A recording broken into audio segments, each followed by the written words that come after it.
Music Americana on Extra 104. If you're just tuning in, this is Dick Cerri. And joining us is Mr. Bob Kyle, well-known area local musician and talented writer with the Daily Sentinel, who every now and then goes in and changes his clothes and becomes Superman. Bob was Superman this last Monday because he flew up to Toronto, or just north of Toronto, to see the reunion of Ian and Sylvia, which we were supposed to have here earlier in the month, but some foul up somewhere, and what also appears to be a lack of someone understanding how important this event is. However, in Toronto they held it, and Bob, what was your overall impression, first of all? I mean, being an old Ian and Sylvia fan, I know you're a little bit biased and all of this. Right. Well, it's something I always vowed to do. I thought if they ever would have a reunion, no matter where it would be, I would get there. And when it was going to be at Wolf Trap, I thought that's nice. It's about a half hour away, and it's just a nice thing to happen for we Washingtonians who really supported Ian and Sylvia back in the old days. But then apparently it was kept quiet in the States when the things fell through here at Wolf Trap, and it became, I guess Sylvia was the organizer of it, and she really wanted to have it, and so she arranged to have it in Canada, and unbeknownst to we ain't Yankees down here, and but a guy I met, I give him credit, Wayne Reichert. I met him at the Birchmere during the Ian show, and he happened to be in Canada and was nosing around and found out that it was in fact rescheduled in Toronto last Monday night, and so I left. I didn't fly. I drove. I drove all the way in my 11-year-old Toyota. Wow. The car broke down in Pittsburgh, and I thought, I'm not going to spend the Ian and Sylvia reunion in Pittsburgh. And so if you're listening in Pittsburgh, great town, and you have great batteries. I bought a nice battery up there at a good price. And anyway, and got up there, and it took place. Well, I had... Sylvia was nice enough to have some tickets for me. She said, if you get here, you can get in, and I'll give you good seats. Just get here. And so it was at a theme park. It's hard to, like a King's Dominion, but they had a theater, and it was called Canada's Wonderland, and it was north of Toronto, about 20 minutes north, and it was just a huge theme park, and a theater like Wolf Trap, really similar to Wolf Trap, where it was outdoors, but it had a roof on it, and it held over 4,000 people were there. And it was just, you should have been there, folks. That's all I got to say. All right, thank you very much, Bob. It's been a pleasure having you. We hope that you can come back and join us again sometime. Actually, they had some special guests that we heard about. Or how did the program start? Was Ian and Sylvia out first, or? Yes, they had first I saw a backup band on stage, and I thought, this is going to be, maybe like a lot of Ian and Sylvia fans, I prefer the earlier years when you could really hear their voices and their harmonies, and because later they became a little bit over-orchestrated. But the backup, they had I think a 4 or 5 piece backup band, and it began with them playing You Were On My Mind, the backup band, and then magically Ian appeared from the right and Sylvia came in from the left, and that was real exciting. He was the cowboy and she was the lady, and she was in a white dress and heels, and the dress sparkled and everything, and then he had on his jeans and his boots and his cowboy hat, and he ain't gonna change, and neither is she, and I see why they're apart now. But then they just launched into You Were On My Mind, and then they did Love and Sound, and then I thought, well, they'll probably take it from there and go all through the 70s and 80s or whatnot, but they didn't. They stopped and they went back and did all old stuff, which drove everyone crazy, at least me, and I'm still crazy from it all. When did they bring in the special guests? The third song they brought in Emmylou Harris, which was a nice touch. She did Summer Wages with them, and then she did Songbird as a solo, but she had Albert Lee with her, real hot picker from England, I think. He drove from England. I think he broke down in Nova Scotia, and he had to buy a new battery as well. And so that's what they would do. They would do maybe 3 or 4 or 5, and then bring in a guest. And the other guests included? Judy Collins, and of course they did Someday Soon, and she came in the middle of that and began to sing, and that made the crowd go wild. And luckily the crowd was older. everybody was around 40 or 50, and so they couldn't get too wild at that age, you know. they sort of tapped their canes lightly against the seat in front of them, you know. Don't over-exaggerate here. And a local Canadian that I wasn't familiar with, but apparently he's well known up there. His name's Murray McLaughlin, and he did Nova Scotia Farewell with them. But they did songs like Texas Rangers, you know, a cappella, which I hadn't heard in 15 years, done live, and Little Beggar Man and Old Blue. And, how did you think they sounded after all these years? Ian's voice, I think, has changed. It's gotten a little more mellow. Maybe a little gravelly. He's not, when you do like a then and now type of thing, especially with his recent cowboy albums and play like the first or second album they did, he doesn't quite have the sharpness that he used to. It's deeper, but you know he's going to be 53 next month. You know, so he's Boy, I hope I look that good when I'm 53. I'll tell you. Yeah, that's one thing. I mean, he looks about 28. You know, I mean, he looks younger every time I see him. And Sylvia, I thought, sounded real great. She sounded better. Her voice has gotten so much better. And but there were times when they would forget a word or they would go off key, and you could tell that they lost some of that sync that they used to have. But it's only been 15 years since they sang together. Yes. So that might be one of the reasons. Well, we've got a little bit of tape here that you snuck out of Canada. Right, this is a hot tape. I had to, well, there's a big sign like it is at a lot of concert halls saying no recording devices, so I snuck this thing in through a bunch of people. I thought sure somebody would stop me. Nobody did because I had that honest American look about me, I guess.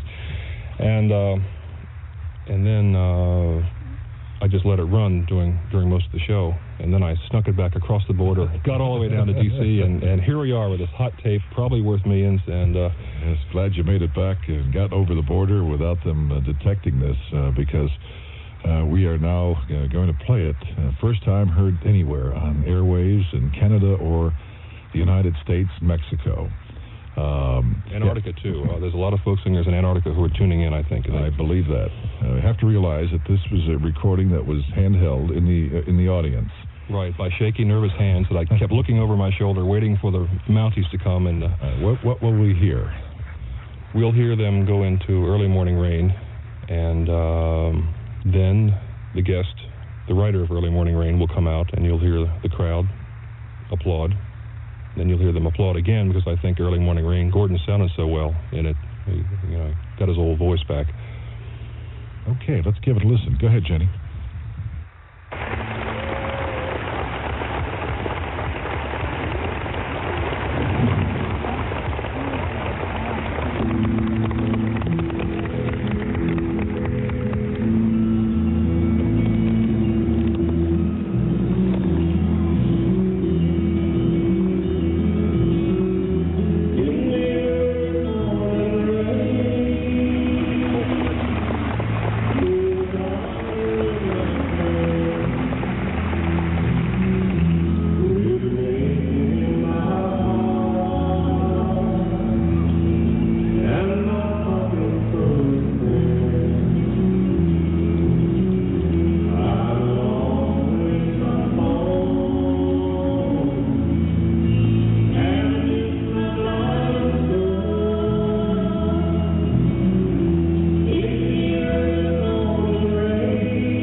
What an occasion that must have been, Bob, seeing those three people on stage, Ian and Sylvia, Gordon Lightfoot, and he did sound great. I know this is a tape that is, not broadcast quality, that you had it in your lap, being there in the audience, but you could tell that he sounded terrific. Yeah, he does, and I think, as I said, that's why I think the crowd gave a second applause, because people haven't heard Gordon in a while. I don't think he's been on tour for a while, and people are wondering what he's been up to, and he's been up to some good things, the new album, and but the voice sounds really clear and sharp. If you're just joining us, Ian and Sylvia had a reunion this past Monday night in Toronto, and Bob Kyle was on hand and has now an underground tape that was smuggled across the border, and I'm sure there's some other things on it that we may get to a little bit later. But we want to also talk to Bob Kyle about some other things that we are considering, and also to hear about some of the other things that went on up at that concert. But first, this is Dick Cerri with Music Americana on Extra 104 for a Sunday night, and Bob Kyle is our guest. Bob was in attendance at the Ian and Sylvia reunion this past Monday night, north of Toronto, Canada.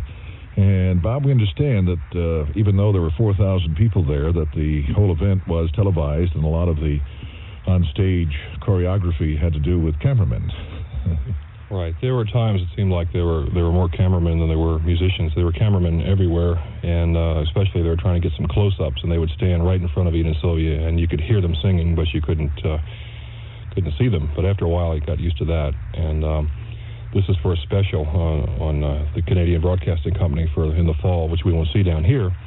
However, in talking to Sylvia later, she said that for those who missed it, those several tens of thousands of people in D.C. area alone, they'll have a cassette available that you can pick up. I guess you'll have to. I'll find out, or we'll find out from her when it's available. And I guess you can order it, and they'll send it to you. And yeah, that'll be great. Did you get a chance to talk to everybody? Yes. Let's see. After the show, Emmy left right away, and Judy Collins left right away. I think they went out for burgers or something. But there was a reception afterwards, which I didn't know about. But my partner Andrea and I, we found it, and we kind of got into it, and it was full of mostly Canadian musicians. I think we were the only Americans there, and it took a while to learn the language, because they say the O's different. Was it Mike Schreibman there? Yes. Well, yeah. He was there. Got to give Mike credit now. I was going to, because Mike worked real hard to try to get the Wolf Trap reunion together, and with all his efforts, it still didn't happen. And I know he's talking to Sylvia about maybe trying to do one down here, but it's still up in the air. And I asked Sylvia that, and there's really nothing that can be said about that. Some people said they thought this was the only one, and then. I understand Ian was a little bit upset that it wasn't held down here, and he was a little reluctant to have it in Toronto, but they kind of made him realize how much effort has gone into this, so he was there. But because they had rehearsed for Wolf Trap already, and then they had some of the material down. But even then, let's see, the show was Monday night. I know they rehearsed Sunday night, and then all day Monday. And so by Monday night, they were well rehearsed, but they were also kind of tired. And Ian's fiancée, Twyla, was there, and then they have a child who's about 7 months old. She was there, and so that was kind of interesting to see these people. You read about, a little soap opera stuff here, friends. How did Mr. Spoons look? Mr. Spoons. For old Ian and Sylvia fans, they will remember a song Ian wrote about his new little boy named Mr. Spoons. Well, Mr. Spoons is now 20 years old and 6'3". He wears a long earring in his left ear. Wow. And he's into rock and roll.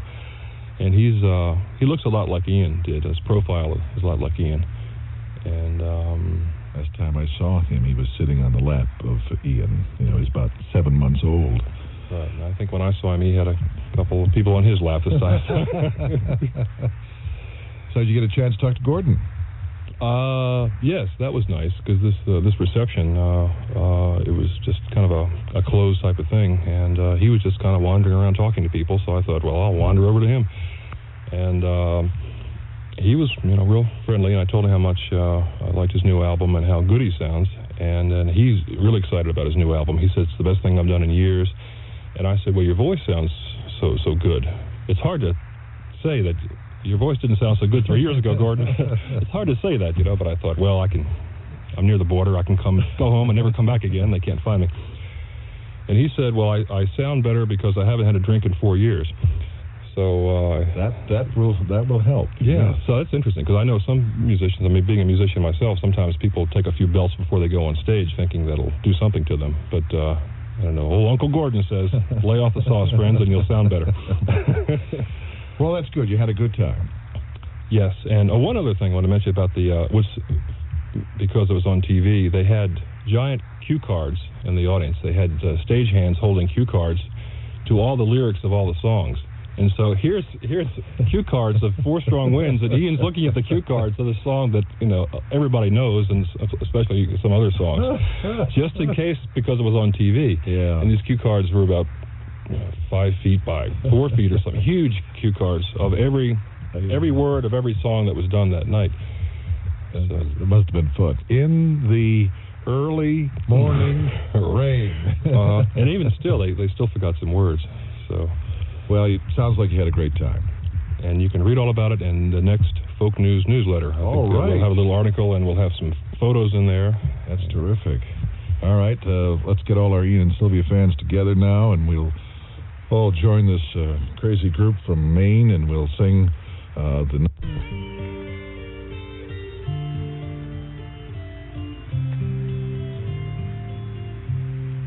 Four strong winds that blow lonely, 7 seas that run